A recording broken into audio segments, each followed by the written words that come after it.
Cigarette P रहे हैं, दारू पी रहे हैं, धीरे धीरे नशा की ओर जा रहे हैं। तो ये हमारा ये पीढ़ी बहुत खराब कर रहे हैं। बस इसीलिए हम ये वोट चाहते हैं कि बीजेपी को जाए। और हमारी छठ जो पवित्र त्योहार है, जो हम जमुना को सफाई करते हैं, उसमें हम कोई गंद नहीं डालते, ज्यादा से ज्यादा हम फूल माला डालते हैं। इससे जमुना गंदा होती है क्या? केजरीवाल जी ने इसको रोक दिया। और नानक सर देखिए रोड बनवाए, पुल के ऊपर सारा फूटा पड़ा है, इसलिए उनको वोट नहीं देना है, बीजेपी को ही देना है। क्योंकि हमारी 5 साल सरकार आए हुए होगी केजरीवाल की, अभी तक गली ही नहीं बनी है। 2022 का इलेक्शन फिर भाजपा जीतेगी दूंगी। और हमारे यहाँ से प्रत्याशी हैं सोनी अनुपम पांडे जी। तो मैं तो कहती हूँ अगर बेटा हो तो अनुपम पांडे जैसा हो, और बहू हो तो सोनी अनुपम पांडे जी जैसा। आप देख रहे हैं टीवी 29 न्यूज रूम में हूं आपके साथ उमेश पाल। मैं इस समय वार्ड नंबर 249 में मौजूद हूं। सोनिया विहार वार्ड है और यहाँ पर धुरंधर प्रत्याशी अपने चुनाव के कार्यक्रम में लगे हुए हैं। आखिरकार ये सारे लोग जो पार्क में घूमने वाले वो लोग हैं। मैं सर्वे करना चाहूंगा कि आखिरकार पब्लिक किसको ज्यादा प्रिय है और किस प्रत्याशी को चाह रही है। शराब को हम कैसे खत्म करें, तो मैं बीजेपी को ही वोट दूंगी। और हमारे यहाँ से प्रत्याशी हैं सोनी अनुपम पांडे जी। तो मैं तो कहती हूँ अगर बेटा हो तो अनुपम पांडे जैसा हो, और बहू हो तो सोनी अनुपम पांडे जी जैसी हो। मैं सोनिया विहार डी ब्लॉक में निवासी हूँ। और अगर ज्योति जी हम बात करें वार्ड नंबर 249 में, वार्ड नंबर 249 सोनिया विहार वार्ड में आम आदमी पार्टी को वोट करेंगे या फिर बीजेपी को या कांग्रेस? देखिए, अगर कार्य के आधार पर देखा जाए तो मैं तो यही कहना चाहूँगी कि एक बहुत बड़ा वादा यहाँ पर केजरीवाल जी और दुर्गेश पाठक जी करके गए थे कि हम सोनिया विहार को सीवर लाइन देंगे।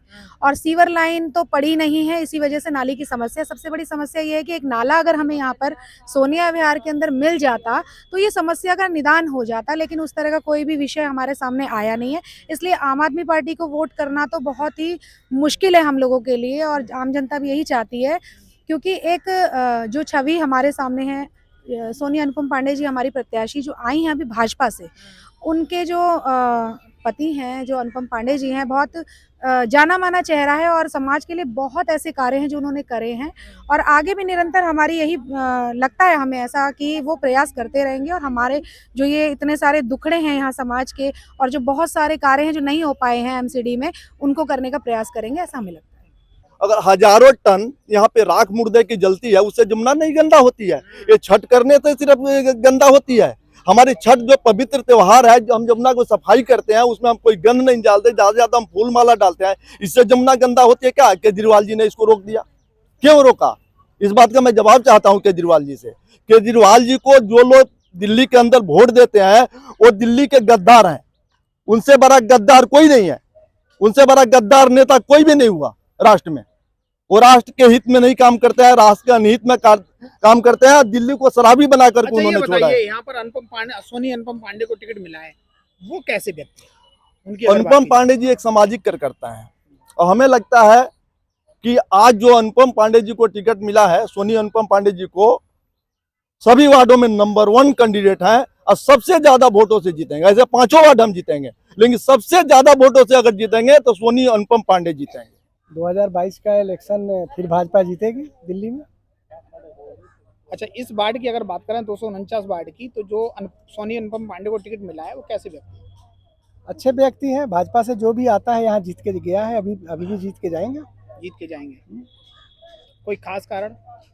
ये भाजपा की सीट है, लगातार यहाँ पर भाजपा 2012, 7, 17 ये यहाँ लोग भाजपा के समर्थक ज़्यादा हैं। और भाजपा ने यहाँ काम भी, यहाँ विधायक भी हमारे भाजपा के हैं, सांसद भी हैं। और ये सोनिया विहार जो, अच्छा ये बताओ, सांसद भी भाजपा के हैं, विधायक भी भाजपा के हैं, और आपकी अगर बात करें तो निगम पार्षद भी भाजपा के रहे।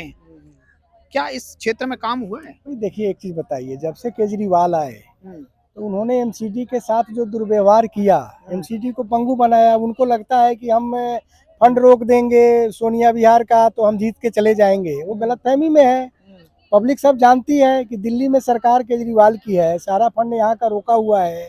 यहाँ सीवर डलना था, आप उद्घाटन करके गए, उसका अभी आपने फाइल रोकी हुई है। आप एमसीडी को पैसा नहीं दे रहे हैं कि यहाँ पे लोगों को परेशानी। अच्छा, रिमझिम शर्मा कितने में टिकेंगी, क्या लग रहा है? कहीं फाइट में रहेंगी? कोई जानता ही नहीं है उनको। रिमझिम शर्मा है कौन, कहाँ है, यहाँ कोई उनको जानता ही नहीं। कांग्रेस का प्रत्याशी? कांग्रेस के प्रत्याशी का भी कोई आता पता नहीं है कि कौन है, किधर है। तो ये भाजपा का एक तरफा हम लोग स्वीप कर रहे हैं पूरा सोनिया विहार और सभापुर दोनों। सिंह भूमियार। सूरज जी बताएं कि 2022 में एमसीडी चुनाव में आप 249 वार्ड से किसको चाहते हैं, भाजपा या आम आदमी पार्टी? भैया भारतीय जनता पार्टी पर विश्वास है, भरोसा है, हम लोगों का वर्षों का विश्वास है और भारतीय जनता पार्टी यहाँ से जीतने जा रही है। 249 से 100% पूरा हमें ऐसा भरोसा है यहाँ की जनता पर कि भारतीय जनता पार्टी को ही वोट करेंगे और मैं स्वयं भी भारतीय जनता पार्टी को वोट करूंगा। क्यों आखिरकार भारतीय जनता पार्टी को पब्लिक वोट क्यों करे? भैया पहले उम्मीदवार जब तक नहीं उतरे थे तब तक तो हमारा ऐसा कोई विचार नहीं था। अभी जब उन्होंने उम्मीदवार डिसाइड कर दिया है, सोनी अनुपम पांडे जी को इन्होंने जो है टिकट दिया है भारतीय जनता पार्टी में, तो मुझे लगता है कि अब कुछ अच्छा होगा, इस बार कुछ अच्छा होगा। पहले क्या हुआ उससे मुझे मतलब नहीं है। अभी जो कार्यकर्ता यहाँ भारतीय जनता पार्टी ने अपना जिसको निगम प्रत्याशी बनाया है, ये जमीनी कार्यकर्ता है और मुझे लगता है कि 100% काम होगा, यहाँ विकास पर काम होगा। चौहान भट्टी। क्या नाम हुआ आपका? उषा। अच्छा उषा जी बताएं कि आपका 250 वार्ड लगता है, वहाँ किसको वोट करने वाले हैं? जी हम भाजपा को ही करेंगे, मोदी जी को ही। क्यों? क्योंकि हमारी 5 साल सरकार आए वो होगी केजरीवाल की, अभी तक गली ही नहीं बनी है। पानी के टैंकर आते हैं हमारे घर पर, टंकी ही नहीं आ रही। ओहो, आपके यहाँ पानी की प्रॉब्लम है, पानी नहीं पहुँचता? पानी गली भी नहीं बन रही, नालियों में पानी भरा रहता है घरों में। अच्छा, तो निगम पार्षद यहाँ के कभी जाते थे क्या? नहीं, यहाँ से कभी नहीं गए कभी कोई। अच्छा, तो निगम पार्षद नहीं गए। और केजरीवाल जी का कोई जाता है क्या आपके आसपास? हाँ, केजरीवाल के जाते थे लेकिन गली नहीं बन पाई। राजवती देवी। अरे राजवती देवी, आप तो काफी फेमस भी रहती हो। अच्छा बताओ इस बार किसको वोट करने वाले हो? हमने कमल पर मोदी जी को। क्यों? इसलिए कि मोदी जी अच्छे अच्छे काम कर रहे हैं और आपका बनारस में है विश्वनाथ मंदिर, वहाँ भी काफी इतना अच्छा बनाए हैं कि मैंने अभी 2 महीना पहले देख के आई हूँ। और इतना उस टाइम जाते थे तो बहुत भीड़ मिलता था, दर्शन नहीं कर पाते थे। इस बार दर्शन बहुत अच्छे से किए और आगे भी अपने देश के लिए अच्छे अच्छे कार्य कर रहे हैं। अयोध्या मंदिर को भी इतना दिनों से निर्माण सही से नहीं हो पा रहा था, इस बार मोदी जी ने करवाए और उनके साथ मिलकर सारे पार्टियों ने, और हर तरह से मुझे अच्छा लग रहा है बच्चे को पढ़ाई लिखाई के लिए। अच्छा ये बताओ, आप एक बार मेरे पास आई थी, ध्यान हो कि छठ पूजा को लेकर, अरे छठ नहीं मनाने दे रहे थे, कौन नहीं, मोदी नहीं मनाने दे रहे, कौन रोक रहा? नहीं, केजरीवाल जी ने रोके हैं और हम लोग अपने यहाँ जमुना रहते हुए हम खुद करने जाते हैं चौहान पट्टी। जी क्या नाम आपका? मैं अनिल वाजपेयी जी। और दूसरा पुस्ता निवास है मेरा। क्या लगता है इस 2022 के एमसीडी चुनाव में किसको पसंद कर रही पब्लिक? देख लिया, आम पब्लिक जो है केजरीवाल के खोखले वादे और इनके झूठ के कारण, इनके छलवे को जान चुकी है अच्छी तरह से, तो लिहाजा हमें भाजपा का जो है लगता है कि भाजपा आनी चाहिए और मजबूत पक्ष दिखाई देता हमें। तो आपका प्रत्याशी किसको वोट जाएगा आपका? देखिए वोट मेरा वोट तो देखिए 4 तारीख को डिसाइड करूंगा मैं अपना वोट, मेरा वोट कहाँ जाएगा। भाजपा ने काम किया है यहाँ पर? नहीं, बिल्कुल नहीं। देखिए भाजपा ने काम किया है, मगर मैं ये भी तो देखता हूँ कि साथ साथ अगर क्या गारंटी है कि कल अगर इनको आप झाड़ू को मिलता है यहाँ पे मौका तो ये कर पाएंगे। मेरे बराबर का वार्ड है श्री राम कॉलोनी, इससे ज़्यादा दुर्गति वहाँ पे, क्या मैं उसके लिए तैयार रहूँ क्या? तो इसलिए देखना पड़ेगा, सोचना पड़ेगा। और भाजपा ओवरऑल बढ़िया है, उम्मीद कर। क्या नाम आपका? जी मेरा नाम सतीश पांडे है। जी सतीश जी, आप क्या लगता है कि इस 2022 के एमसीडी चुनाव में आप किसको चुनेंगे, आम आदमी या बीजेपी? जी मेरा तो मत भाजपा को है। भाजपा को? जी। कारण मोदी जी की जो विचारधारा है, स्वच्छता पे, विकास के और मुद्दों पर, स्वच्छता पर पहले से बहुत सरकारें काम करती हुई आई हैं, लेकिन मोदी जी ने जो स्वच्छता पर काम किया, एक युद्ध स्तर पे काम किया। स्वच्छता है तो स्वच्छता से सारी चीज़ें आएंगी। स्वस्थ रहेगा आदमी तो वहाँ पर विकास भी करेगा, स्वस्थ रहेगा तो शिक्षा पाएगा, विकास करेगा। बहुत सारी चीज़ें हैं, स्वच्छता को मैं प्रमुख मानता हूँ विकास में। हाँ, ये ढाई पुस्ता पार्क है और ढाई पुस्ते पार्क के यहाँ हनुमान मंदिर है। हनुमान मंदिर के पुजारी हमारे साथ महेंद्र स्वामी जी मौजूद हैं और महेंद्र शर्मा जी से मैं पूछना चाहूंगा कि आखिरकार इस 2022 के, आपके पास तो बहुत सारी जनता आती है महाराज, और आपको कुछ पता भी लगता होगा कि आखिरकार अब की बार दिल्ली में किसकी सरकार, और आपका भी वोट है तो आप किसको जाएंगे? देखो हमारा वोट है तो हिंदुत्व के लिए जरूर है, जो हमारे धर्म के लिए कार्य करेगा हम उसको ज़्यादातर सपोर्ट करेंगे जी। हम काफ़ी दिनों से देख रहे हैं सरकार को जो है मंदिर जो बने हुए हमारे जो है इन हमारे हिंदू धर्म के पंडित पुजारियों क्या कोई किसी प्रकार की व्यवस्था नहीं है। जैसे जो है आपने देखा होगा मौलवियों को जो है सैलरी के रूप में दिया जा रहा है, तो ये केजरीवाल को अच्छा, मौलवी को सैलरी कौन दे रहा है? मानी सरकार दे रही है, दिल्ली की सरकार दे रही है जी। तो जैसे आपके नजर में केजरीवाल की छवि क्या है और भाजपा की छवि क्या है? इस समय मुझे लग रहा है कि केजरीवाल की छवि कुछ बिगड़ने वाली है, भाजपा की बनी और ज़्यादातर लोग जो भाजपा को सपोर्ट करेंगे। क्यों? ये इसमें ये भाजपा जो है हमारी ये बंटवारा नहीं करती है जी, ये सबको एक साथ लेकर के चलती है जी। हमारा जमुना जी के कार्यक्रम ये चल रहा है जो है, इसमें माननीय केजरीवाल जी बोल के गए थे यहाँ पर घाट के लिए, अभी तक कोई किसी प्रकार की सुनवाई नहीं हो रही है। और हमारे हिंदू धर्म का कोई भी कैसा भी त्योहार आता है तो उस पर ये रोक लगा देती है।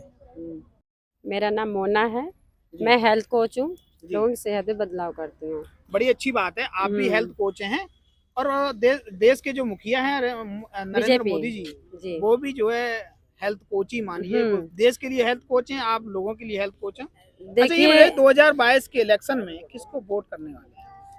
मोदी जी को। रीजन? और रीजन ये है कि पहली चीज तो जब कोरोना स्टार्ट हुआ था उस टाइम पे क्या था, जब उसकी क्लोजिंग हुई थी उस टाइम पे क्या था, दारुओं की लाइन ज्यादा लंबी लगी थी और मंदिरों में ताले लगे हुए थे। ठीक है, तो सबसे पहली चीज ये है कि जो गाइडलाइंस उनको मिल रही थी, जो दारू की लाइन में लगे उनको गाइडलाइंस मिल रही थी, लाइन इधर से इधर ना है, क्योंकि मैं भी इधर उधर जाना आना रहता है, निकल नहीं पाते थे, इतनी भीड़ रहती थी कि आगे भी पुलिस पीछे भी पुलिस। एम प्रसाद जी, आप बताएं 2022 के एमसीडी चुनाव में 249 वार्ड में अब की बार किसको वोट करने वाले हैं? आम आदमी पार्टी, बीजेपी, कांग्रेस या कोई? देखिए, हमारा जो मुख्य उद्देश्य है, हमें चाहते कि हम अपने भविष्य को खराब न करें। जिन बच्चों ने हमारे खून से जन्म लिया है, अगर वही बच्चे अपनी रीढ़ की हड्डी किस प्रकार से एक नशा रीढ़ की हड्डी को तोड़ती है, और ये उनको भी पता है कि जो साजिशन यहाँ पर जो है हमारे इस प्रकार से मध्य से रीढ़ की हड्डी, क्योंकि भविष्य जब खराब हो जाता है तो उसके बाद जो भी व्यक्ति कुछ बोलता है सोचने समझने की शक्ति खत्म हो जाती है उसकी, जो नशे में हमेशा चूर रहता है। तो इसलिए हम तो ये चाहेंगे कि जो राष्ट्रवादी पार्टी है और जो हमारे भारत के लिए सोचेगा, जो हमारे देश के लिए कुछ सोचेगा, क्योंकि यहाँ पर हम एमसीडी में पूर्ण रूप से जिस राष्ट्रवादी पार्टी जो हमारी राष्ट्रवादी पार्टी है, हम उसके लिए लड़ेंगे, मरेंगे और खपेंगे। क्यों खपेंगे? क्योंकि दिल्ली की आधी से ज़्यादा जो जमीन है, जो भूमि है, वो एमसीडी के अंदर है। और एमसीडी के अंदर होने के कारण अगर किसी जो राष्ट्र विरोधी पार्टी किसी भी प्रकार से यहाँ पर जो विदेशियों को बसाने की कोशिश कर रहा है, यहाँ धौला कुएं के पास अभी मीडिया पर चल रहा था कि धौला कुएं के पास किस प्रकार से विदेशियों को बसाने का कार्य चल रहा है। इधर जगह जगह पर देखिए आप, कहीं पर जो आप ये देखेंगे कि कहीं पर कुछ किसी प्रकार से कोई कॉलोनी नहीं बसा दी, वहाँ पर पाकिस्तान से ला करके, वहाँ पे बांग्लादेशी ला करके, वहाँ पर जो है म्यांमार के ला करके उन लोगों को बसाने का जो दुष्कर्म हो रहा है, इसको रोकने के लिए राष्ट्रवादी पार्टी मतलब आम आदमी पार्टी की क्रिया मैं आम आदमी का पार्टी बात नहीं कर रहा हूँ, मैं कह रहा हूँ जो राष्ट्र विरोधी काम करेगा, जो दिल्ली के लिए भूमि विरोधी काम करेगा, हम उसके खिलाफ हैं। और उसके खिलाफ जाकर के जो राष्ट्र के लिए, जो हमारी दिल्ली के लिए काम करेगा, जो दिल्ली की भूमि को संरक्षित रख सकता है, हम उसके लिए काम करेंगे और उसके लिए जिएंगे। उसके लिए। क्या नाम आपका? मेरा नाम ममता गुप्ता है सर। ममता जी, इस बार किसको वोट करने वाले? सर इस बार तो वोट हम बीजेपी को ही देंगे, और रीजन ये है कि बीजेपी ने महिलाओं के लिए बहुत कुछ किया है, बहुत कुछ किया। 3 तलाक खत्म करवाएं, वैक्सीन का जुगाड़ किया। जो हम लोग इतना परेशान थे कि ये कोरोना महामारी में क्या हुआ, हर जगह मौतें हो रही थी, लेकिन आज हम लोग सुरक्षित है, बिना मास्क का घूम रहे हैं, तो वो बीजेपी के कारण, इस वजह से। जी, ये मेरा कारण। और दूसरा दूसरा सबसे बड़ा रीजन है, जो भी पूनम जी ने बताया, शराब। सबसे बड़ी लेडीजों के लिए ये समस्या है कि एक घरेलू लेडीज अपने घर परिवार चलाएंगे कि अपने बच्चे तो हमारे समाज से बाहर जाएंगे, पति जाएंगे, अगर वो रात को पी के आ रहे हैं, बच्चे स्कूल जा रहे हैं, वो सिगरेट पी रहे हैं, दारू पी रहे हैं, धीरे धीरे नशा की ओर जा रहे हैं, तो ये हमारा पीढ़ी बहुत खराब कर रहे हैं। बस इसीलिए हम ये वोट चाहते हैं कि बीजेपी को जाए, और मोदी जी ऐसे हैं जो इस चीज को हटा सकते हैं। मैं राजू गुप्ता यहाँ का निवासी हूँ देखो जी, 2018 में केजरीवाल खुद आए थे, उन्होंने यहाँ सीवर का उद्घाटन करा था। ऐसा कुछ नहीं है, जो पाइप आए थे उनको भी लेके चले गए और जनता त्राही त्राही कर रही है। कनेक्शन तो दे दिए गए हैं घरों में पानी के, लेकिन वो पानी हमारे लिए नहीं है। वो पानी दिल्ली को, साउथ दिल्ली में या इधर उधर जो पानी जा रहा है, क्यों प्लांट सोनिया विहार अगर में। बात करें तो एमसीडी का ही पार्षद रहे हैं यहाँ, तो हाँ जी, यहाँ एमसीडी के पार्षद रहे हैं, जी। फिर आखिरकार काम हुए या नहीं हुए एमसीडी में? एमसीडी के काम देखो, काम हुआ है और कुछ हुआ है, कुछों में रोड़ा पड़ा है। तो कुल मिला के आप किसको वोट कर रहे हैं? कुल बीजेपी मिला या के देखो, हम करेंगे जो हमारा विकास करेगा, जो भी हमारा विकास चाहेगा। अब तक कोई डिसाइड किया है? हाँ, डिसाइड करा है। हमारा कैंडिडेट अब आया हुआ है, 2-3 कैंडिडेट है यहाँ पे, ज्यादा नहीं है मारामारी। तो कैंडिडेट हमें अच्छा लगा है। यहाँ भाजपा से सोनी अनुपम पांडे जी का चेहरा आया है, उनको वोट करेंगे? हाँ, वो क्योंकि समाज में आए दिन कुछ न कुछ कार्य करते रहते सामाजिक के लिए, तो हम वोट उन्हें ही करेंगे। और नानक सर देखिए, रोड बनवाए, पुल के ऊपर सारा फूटा पड़ा है, इसलिए उनको वोट नहीं देना है, बीजेपी को ही देना है। आपकी गली में काम नहीं हुआ? हमारी कहाँ गली पे में रहते हैं पानी का नाली जो डलवाए हैं, हाँ। पानी चालू नहीं हुआ। खाली जब वोट का टाइम आता है तब सब लोग शुरू कर देते हैं। इससे अच्छा बीजेपी है, उन्हीं को वोट। क्या नाम है आपका? कुसुम वर्मा। मेरा कुसुम नाम, वर्मा। कहाँ पे रहते हो आप? मैं दूसरे पुस्ते सोनिया विहार में रहती हूँ और हमें बीजेपी पे भरोसा है। और जो उठी हैं अनुपम पांडे, वो उन पर भी हमें भरोसा है। उन्हें हम सोनी जानते अनुपम हैं। पांडे से आप मिले हो क्या? हाँ जी, मिले हैं उनसे और वो बहुत अच्छे इंसान है। अच्छा। हम अभी 1-2 बार मिले हैं, पर उनको उन्हें देख कर उनका व्यवहार लगता है वो जैसे हम हैं नॉर्मली, वो भी नॉर्मल इंसान है। अच्छा, ये बताइए कि आपके यहाँ पहले जो भाजपा की प्रत्याशी, वो भी भाजपा की निगम पार्षद रही, उनने काम किया है? नहीं, उन्होंने अच्छा काम नहीं किया, हम इस चीज को मानते हैं, लेकिन अगला काम नहीं करेगा ये हम नहीं मानते इस चीज को, क्योंकि हमने इंसान सही चुना है और वो काम करेंगी और वो जीतेंगी भी। मत है, लोग अलग अलग अपनी बातें कर रहे हैं, लोगों की अपनी अपनी सुविधाओं के हिसाब से एमसीडी में वोट करने वाले हैं लोग। उन लोगों को सुना आपने कि किस तरह से जो कोई दारू से नाराज है, तो कोई जो है गलियों से नाराज है, कोई गलियों में नालियां जो बनी हुई हैं वो पानी से लबालब भरी रहती है, इसको देखकर लोग वोट करने वाले हैं। सभी का अलग अलग मत है, लेकिन आखिरकार अगर परसेंटेज की बात करें तो यहाँ सोनी अनुपम पांडे को 249 वार्ड सोनिया विहार में बहुत सारे लोग जो है पसंद कर रहे हैं उनके काम से। और काम का मतलब है सिर्फ और सिर्फ इसलिए क्योंकि वो जो है सामाजिक हैं और हिंदुत्व के लिए काम करते आ रहे हैं काफी समय से। ये आप पीछे नारे देख रहे हैं, जिस तरह से जो नारे लगा रहे हैं वो इसलिए लगा रहे हैं क्योंकि वो जो है हमेशा हिंदुत्व के लिए काम करते आ रहे हैं। कैमरा पर्सन रंजना के साथ में उमेश पाल, TV 29 न्यूज, दिल्ली।